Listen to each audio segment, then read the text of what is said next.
네, 서울 얘기를 열심히 하다가 조금 이제 지방으로 수도권으로 나가보겠습니다. 네. 삼성타운이라고 이제 기대가 많았던 이제 평택.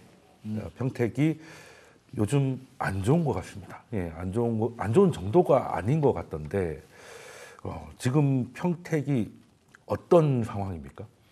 평택이 사실은 안 좋죠. 지금 네. 미분양이 6,000호가 넘습니다. 평택 그게? 인구가 네. 60만이거든요. 그래서 미분양 숫자만 보면 뭐 다른 지역들이 훨씬 더 이제 대구 같은 경우가 네. 대구가 한 8,000호 정도 넘으니까 네. 대구가 훨씬 많은데 대구 인구가 한 230만, 네, 그 정도 240만 정도 되니까요. 되잖아요.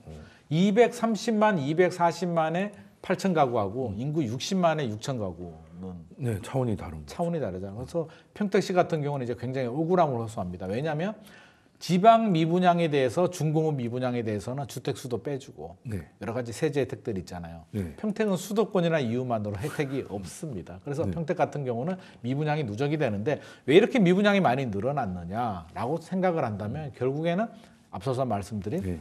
삼성이 이제 더 확장이 되고 사업이 더 커지는 걸 전제하에서 도시 개발을 많이 했거든요. 그렇죠. 아파트 개발을 많이 했는데 뭐 최근에 반도체 경기 꺾이고 또 그 금리가 올라가면서 건설 경기도 꺾이고 부동산 시장도 침체가 되다 보니까 투자 수요들이 좀 들어와줘야 되는데 똘똘한 한 채 현상이 이제 커지게 되면서 네. 아니 서울에 들어가야 되는데 털고 서울로 가는 거 아니에요? 털고 서울로 가야 되는데 굳이 주택 수를 늘려서 평택에 미분양을 사야 될까라는 생각 이런 게 접목이 되면서 행정구역은 경기도인데 사실은 지방 같은 결과가 나오고 있는 평택 사실은 단기간에 해결되기는 좀 쉽지 않은 문제이고요. 저도 이제 평택 한 번씩 임장 가보게 되면 저는 느끼는 게 저는 뭐가 문제라고 느끼냐면 좋아요. 뭐 신도시들도 많고 네. 직장도 있잖아요. 삼성이 물론 최근에는 어렵습니다만 그게 뭐 그래도 결국에는 또 극복하리라고 삼성인데. 생각하는데 평택의 문제는 뭐냐면 저는 교통이라고 생각합니다. 수도권이라는 이름을 달고 있는데 평택의 대중교통을 보게 되면 지하철 1호선 천안까지 신창까지 연결되는 1호선 하나 있고요. 네. SRT 노선 그걸 뭐 대중교통이라고 말하기는 좀 어렵습니다. 그렇죠. GTX 아직 뭐 착공도 들어가지 않았고요. 네. 그러면 그 지하철 라인이나 SRT 라인 같은 경우는 그나마 네. 좀 다닐 수는 있는데 평택이 굉장히 큰 도시잖아요. 서해부터 네. 경부 고속도로까지 되게 널찍널찍하고 엄청나게 커요. 큰 도시임에도 불구하고 대중교통 라인은 지하철 중간에 한 개.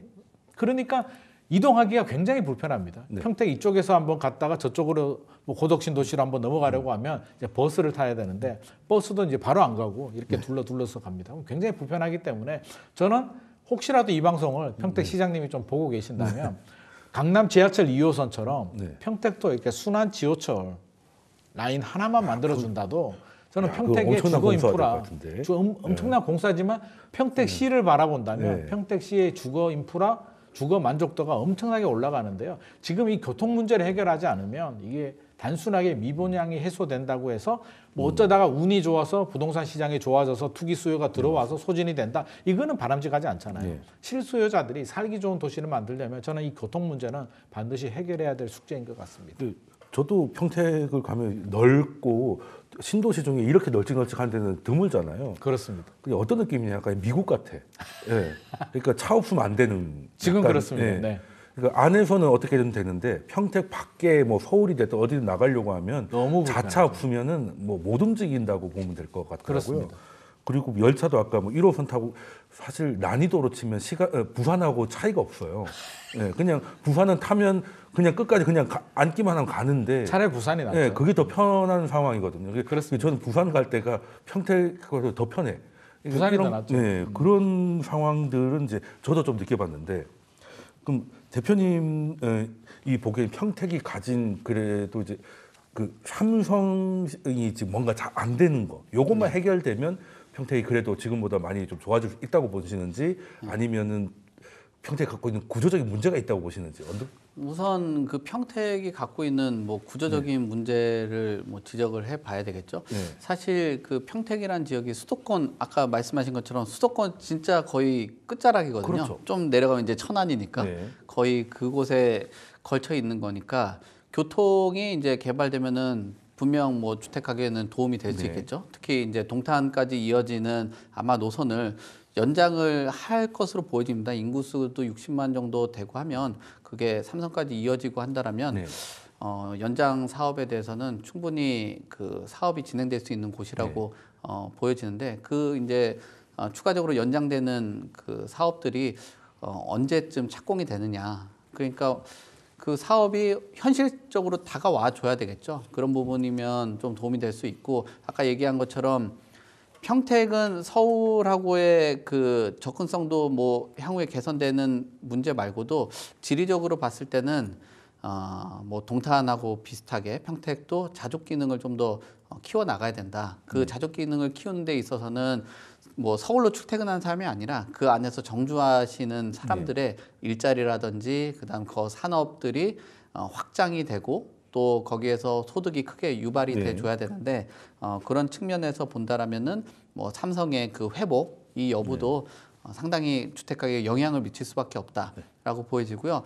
그리고 또 한편으로는 이 공급이라는 측면을 두 가지로 나눠볼 수 있어요. 하나는 이 공급이라는 게 안 팔리는 문제도 있겠지만 또 사업주 입장에서 보면은 그래도 팔릴 수 있는 지역이라고 판단해서 집 짓는 것들도 있거든요. 네, 아무래도. 제 주변에도 개발 사업 하시는 분들의 마지노선이 평택까지라고 하더라고요. 보는 곳에서. 물리적인 거리의 한계. 그 정도까지만 해도 미분양이 나도 좀 시장 흐름이 좀 바뀌거나 또는 어떤 변화가 생긴다라고 하면 뭐 단기에 서울처럼 뚜껑 열자마자 완판 치는 건 어려워도 한 1년이나 2년 정도를 보게 된다면 서울은 처음에 오픈을 하고 나서 한 80% 이상은 넘어가야지 그래도 사업이 좀 확보되는데 그래도 토지를 매입을 좀 싸게 하면 한 절반 정도만 털어내고 나면 웬만한 수익은 나온다고 하더라고요. 뭐 물론 지금은 공사비가 올라서 예전보다는 분양률을 좀 올리긴 해야 되겠지만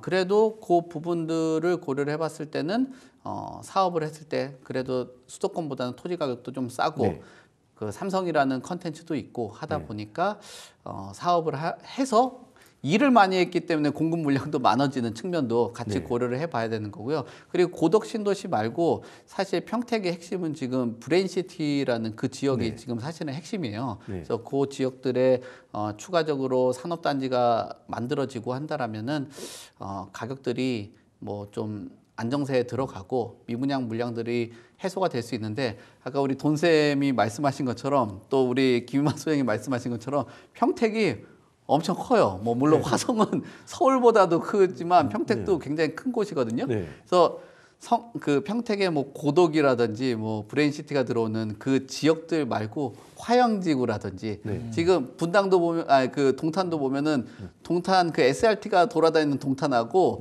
저 서해 쪽하고 가까운 그 안산하고 가까운 그 지역의 그곳하고는 좀 다르거든요. 그래서 세부적으로 본다라면 기회가 있는 지역도 있고 한동안 장기간 진짜 물리는 지역도 있다. 그래서 평택이라는 지역이 기회로 다가올 수 있는 지역인데 그 지역을 그냥 평택이라는 간판만 보고 들어가기에는 크고 다칠 수 있다. 굉장히 좀 세부적으로 봐야 되는 지역이라고 봐야 될 것 같습니다. 평택을 볼 때 이제 전체로 볼 게 아니라 마이크로하게 봐야 된다. 그렇죠. 말씀을 주셨고 아무래도 뭐 평택이 힘든 거는 뭐 삼성이 좀 지지부진한 부분인 것 같습니다.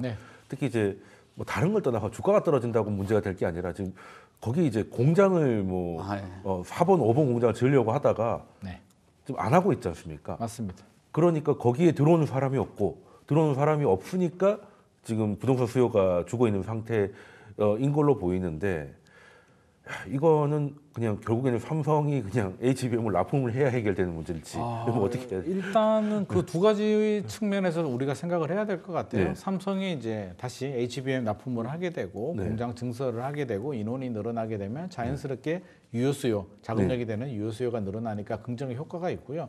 두 번째는 심리적으로도 좀 영향을 많이 미치는 것 같습니다. 평택의 핵심은 이제 삼성이잖아요. 그렇죠. 삼성인데 삼성이 위축이 되다 보니까 많은 분들이 걱정을 해요. 우리가 사실 삼성 걱정할 문제는 아니고 우리 걱정을 해야 되는데 많은 분들이 평택에 계시는 분들은 삼성 걱정을 합니다. 삼성이 힘들어지게 되면 평택이 힘들어지지 않을까? 반대로 생각하게 되면 삼성이 다시 회복하게 되면 또 희망을 가지고 투자 수요가 또 좋아지는 부분이 있기 때문에 평택은 이제 삼성이 좀 중요한 역할을 해줘야 되는 거는 분명한 사실이고요. 저는 또 평택시에 좀 당부의 말씀을 드리고 싶으면 물론 건축하시는 분들도 마찬가지입니다만 미분양 6천 가구가 넘는다고 했잖아요. 6,300 가구가 넘는데 이제는 주택 인허가도 좀 속도 조절을 좀 했으면 좋을 것 같습니다. 그렇죠, 화양지구도 줄여야지. 그렇고 네. 물론 SRT 라인에 삼성전자가 있는 고덕이라든지 브랜시티는 괜찮아요. 제가 볼 때도 좋습니다. 근데 거기서 더 벗어나서 화양지구라든지 서해 쪽으로 가게 되면 전선이 너무 넓어지는 부작용이 생기는 거고요. 송승희 대표님이 굉장히 중요한 말씀을 해주셨는데 평택 간판을 보고 똑같이 생각하면 안 된다. 서울이라는 간판은 어지간하면 그렇죠. 다 먹히게 되는데 화성시도 그냥 화성시 동탄이지. 화성시도 향남지구도 있고 뭐 여러 가지가 봉담도 있고 여러 가지가 있는데 좀 구분할 필요가 있겠다. 그래서 투자자, 수요자 입장에서 본다면 가급적이면 SRT 라인이나 삼성전자가 있는 고덕 또는 브랜시티 위주 그 주변 지역들 위주로 좀 접근을 하시면 미분양도 시간이 지나면 해소가 되겠으나 경쟁력이 떨어지는 나머지 지역들은 시간이 지나도 빨리 회복되기는 쉽지 않겠다. 회복이 돼도 이제 나중에 회복될 수 회복이 있겠다. 될 수도 있고 가격 탄력성도 떨어지기 때문에 좀 선별 투자 좀 하실 필요가 있을 것 같습니다. 네. 그러면은 거기 삼성 관련돼서 고덕 신도시가 이제 다른 데보다는 이제 경쟁력이 있다 말씀 주셨는데 지금 고덕 신도시도 생각보다 사람들이 안 들어오니까 특히 상가 같은 경우는 이제 굉장히 힘들다는 보도가 계속되고 있는데 그러면 상가는 더 힘들겠죠 아무래도? 상가는 더 힘들 수밖에 없죠. 그거는 지금 고덕 신도시만의 문제가 아니라 전체적인 국내 전반적인 내용이에요. 서울에도 우리가 그때 꼬마 빌딩 다뤘던 것처럼 서울에서도 지금 상가 공실 때문에 문제고 사무실들도 뭐 공실 나가지고 문제인 상황이에요. 그만큼 뭐 내수가 어렵고 또 경제 성장하는데 어려움을 겪고 있는데 이렇게 평택같이 어떤 특정 기업이 명확한 지역 같은 경우는 더 그렇죠. 거기에 공장이 생기고 거기에서 근무하시는 근로자 또 공장을 증설하는 과정 안에서의 인부들 이런 사람들이 다 소비하는 사람들인데 그런 소비할 수 있는 수요들이 줄어들었다는 거는 상권이 굉장히 뭐 어려울 수밖에 없죠. 그런 상황에서 공실이 발생되는 건 당연한 그런 상황이라고 봐야 될 것 같고요. 다만 이제 그 공실 과정 안에서 뭐 아까 주택시장하고 좀 비슷하게 그것도 좀 별개로 보실 필요는 있습니다. 예전에 동탄이라는 지역도 미분양이 정말 많이 났거든요. 제 아시는 그 맞습니다. 지인도 엄청 미분양이 났었는데 거기에 분양권 관련돼서 일을 하러 가서 오히려 나올 때쯤 되면 돈을 굉장히 많이 벌고 나오셨어요. 지금은 뭐 동탄의 그 가격이 예전하고 그때도 뭐 LH에서 매입을 해주는 그런 시장이었으니까 평택도 좀 비슷하게 흘러갈 것 같은데, 근데 주택 시장은 주택 경기가 좀 죽어 있고 그렇게 된다라면은 어떤 정부에서도 분양도 하고 매입도 해주고 그 다음에 가격이 좀 조정을 받는다 그러면 실수요자들도 들어가서 매입을 한다든지 이런 형태 또는 전세로 좀 전환을 해서 대처가 가능한데 상가 공실 같은 경우는 그걸 좀 막기는 굉장히 어려운 측면, 그리고 교통이 발달되면 발달될수록 오히려 인구가 더 많고 상권이 더 발달된 지역으로 더 이동을 한다라는 이런 문제들이 있기 때문에 주의를 할 필요가 있습니다. 뭐 물론 그 중에서도 상가들을 잘 선택하면 좋은 결과를 얻는 경우도 있는데 그런 경우는 난이도가 예전보다 너무 주택보다도 난이도가 굉장히 높을 수밖에 없는 점이라는 거 유념을 하실 필요가 있을 것 같습니다. 주택 같으면 정 안 되면 뭐 월세나 전세를 좀 낮추면 그래도 나가잖아요. 정 안 되면 내가 입주해도 돼요. 근데 상가는 이건 뭐 이렇게 내가 어떻게 할 수 있는 게 아니라 상권이 팔아야 되니까. 본의 아니게 내가 카페 주인이 돼야 되는 그러니까요. 내가 이 나이에 커피를 배워야 돼, 뭐 이렇게 되는 것 같은데, 그래서 뭐 인터넷에 뭐 그런 얘기도 돈다고 하더라고요. 뭐 신도시 상가는 뭐 원수한테도 권하지 말라, 뭐 이렇게 그런 얘기도 있던데, 저는 이거 보면서 그래도 원수를 사랑하는 예수님이시구나, 뭐 이런 생각을 좀 했는데, 특히 예전에는 그래도 제 지인 중에서도 신도시가 되면 그 아파트에 그 저가 커피 이런 것들을 많이 해서 재미를 좀 본 분도 계신데, 근데 요즘은 그렇지 않은 것 같아요. 그것도 옛날 얘기입니다. 너무 많은 거죠, 공급이. 그렇죠. 그리고 신도시 상가 같은 경우에 제가 좀 말씀을 드리면 신도시 상가는 이제 사실은 우리가 상가를 일반적으로 이제 투자를 하게 된다면 뭐 임장을 해서 임대료가 얼마인지 주변의 시세도 확인하고 가격이 얼마인지 매매 가격과 임대 가격의 적정 가격을 임대 수익률을 계산을 해서 옆에 가게하고 비교를 하게 되는데 신도시는 문제가 뭐냐면 다 짓기 전에 이제 분양을 한단 말이에요. 허 벌판에 이제 영업사원들이 팜플렛 하나 들고 막 서서 막 흔들면 거기 들어가서 상담을 받는데 수익률 몇 % 맞춰주겠다. 임대료 350만 원 맞춰주겠다. 확인할 방법이 없다는 게 이제 가장 어떻게 문제예요. 맞춰줘요 그거를? 그러니까 어떤 임장을 해서 나올 문제는 아니고요. 전적으로 그 영업사원의 말을 믿고 계약을 해야 되는데 실제로는 그게 이루어지지 않는다는 거죠. 350만 원 얘기하면 실제로 내가 계약을 하고 입주를 하게 돼서 이제 임차인을 맞추게 되면 200만 원, 250만 원 맞추기도 만만하지 않는 상황들이 많이 발생을 하고 있기 때문에 공실도 문제고요. 맞춰도 예상보다는 수익률이 떨어지니 내 분양가는 수익률 5%에 맞춰서 내가 분양을 받았는데 실제로 뚜껑을 열면 뭐 3.5% 이렇게 나오니까 서울에서 3.5%는 괜찮은데 신도시 상가가 3.5%면 차라리 서울 상가를 사지 왜 신도시 상가를 사겠습니까? 그래서 신도시 상가를 투자할 때는 좀 어렵다. 그래서 전문가들도 확인하기가 어렵기 때문에 앞서서 말씀하신 것처럼 원수한테 투자하라고 한 게 진짜 내가 정말 미운 사람 이런 말하면 그렇습니다만 저 사람 진짜 내가 보내버리고 싶다라고 하면 선물을 추천하든지 아니면 신도시 상가를 추천하든지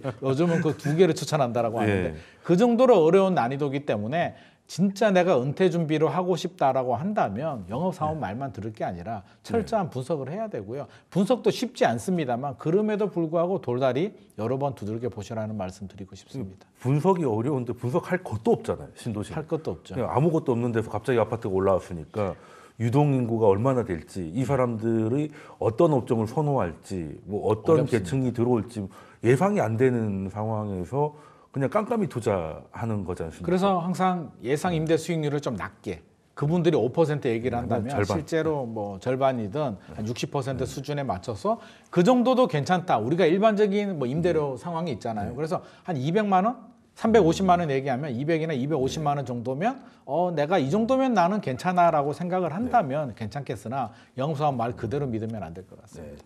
일단은 반은 거르고 들으셔라 말씀 주셨고 그 대표님께서도 신도시 상가에 대해서 혹시 생각이 있으신 분들한테 조언이나 아니면 그냥 말 그대로 원수한테 하는 거니까 하지 말라 어떤 말을 좀 해주시고 싶으실까요? 그 상가가 지금 말씀하신 것처럼 수도권이나 신도시 상가는 수익률이 높아야 돼요. 그러니까 어쨌든 수익률이라는 게 리스크가 있기 때문에 수익률이 당연히 높아야 된다라고 보는데 그 수익률을 주의하실 필요가 있어요. 가끔 이제 그 수익률을 맞추기 위해서 인위적으로 그 임대료를 조정한다든지 그런 것들은 전문가들을 활용을 하셔서 판단을 하셔야 될 것 같고요. 그리고 가끔 그런 것들 또 주의하실 필요가 있는 게 2년치 저희가 임대료 보존을 해줄게요. 그 보존 진짜 해줘요? 그 자기가 분양가 자기가 내고 자기가 받아가는 그런 구조니까 오히려 그런 제한을 준다라는 거는 2년의 임대료가 내 돈으로 내가 받는 그런 구조도 있겠지만 2년이 아니라 그 기간이 10년이 될 수도 있다. 그만큼 그 말은 자신이 없다는 거죠. 그렇게까지 해서도 안 팔리는 물건이라고 봐야 되는 거고. 그리고 제가 가장 이게 보충 설명드리면 2년 보장이라고 한다면 마음이 편안하잖아요. 2년 보장해 주나 하는데 예를 들어서 분양가 5천만 원 깎아줄 거 2년 보장하면 3천만 원 깎아주면 되거든요. 결국 할인해 줄 거 그냥 임대 보장이라는 포장을 해서 하는 거기 때문에 거기에 현혹되시면 안 될 것 같습니다. 결국에는 그 악성인 거를 할인인데 할인이라고 하면 안 팔릴 것 같으니까 할인하면 왠지 뭐 그걸 보장으로 해서 2년 약간 보장하면 말장난을 하는 거다. 거기 그렇습니다. 현혹되지 마셔라라고 이제 대표님께서 말씀을 주셨습니다. 자 그런 거 보면 정말 상가 난이도 높은데 신도시 상가는 이제 우리가 분석할 게 없기 때문에 더 어렵고 참 원수라 하더라도 너무 더 원수가 될 수 있으니까 추천하지 마시고 제대로 분석을 하셔라는 두 분 말씀 오늘 여기까지 듣도록 하겠습니다. 지금까지 김용현 소장님 그리고 성승현 대표님이셨습니다. 두 분 말씀 감사합니다. 감사합니다.